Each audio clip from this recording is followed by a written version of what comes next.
there is a tremendous amount of fear in the marketplace right here, right now in crypto. You can feel it, you can see it. Oh, by the way, hey, the data backs me up. We are at a 30 on the fear and greed index.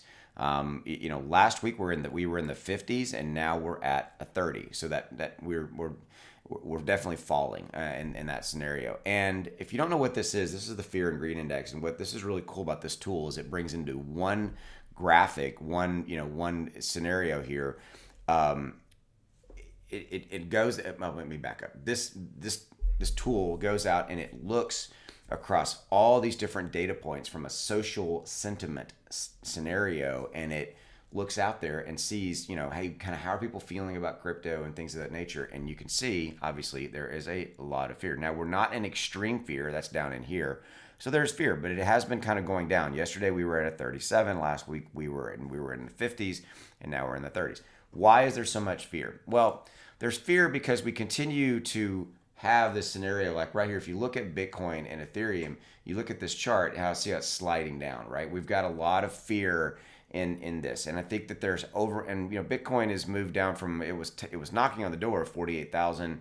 Ethereum was definitely higher than it is now, and so in that fear-based scenario, you have money it's exiting crypto, and or it's moving out of Bitcoin and Ethereum and moving into maybe stable coins or things of that nature or whatever it may be. But people are absolutely putting their money on the sidelines for this. And I think there's a couple of things going on, really three things. There's three things that are going on. Number one, there is the fear around what is the Fed going to do here in the United States as to, in May, raising their rates. Here's the thing. They're going to raise the rate. It's probably going to be 25 basis points. It's going to be in May. They've pretty much already telecasted that they said that's what they're going to do. But there's the fear around that. That's number one. Number two, regulation fears. There's now kind of global regulation fears are raising its head again. The European Union is doing things. There's the continued dialogue around regulation here in the United States. This is a narrative that's out there. And number three, you have also the Russia-Ukraine war. Now, I think that actually, ironically, is a little bit less than it has been from a fear standpoint, because it's just kind of become part of our world now. People have effectively already digested that information, if you will, right? They're used to it. It's now kind of it's there.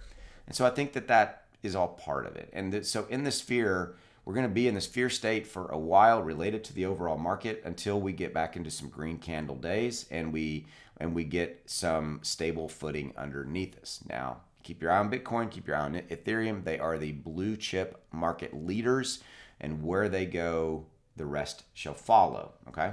And so, again, I just wanted to have a conversation with you around this fear thing that I'm seeing, and I'm seeing it in my community. I'm seeing it in my Discord.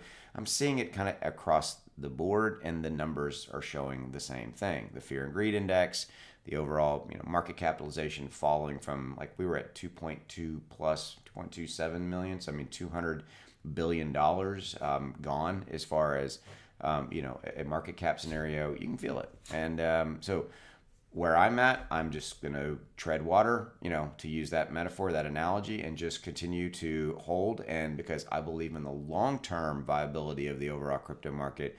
And at the end of the day, the one question I ask myself that helps me is, do I believe that the crypto market is going to be bigger next year?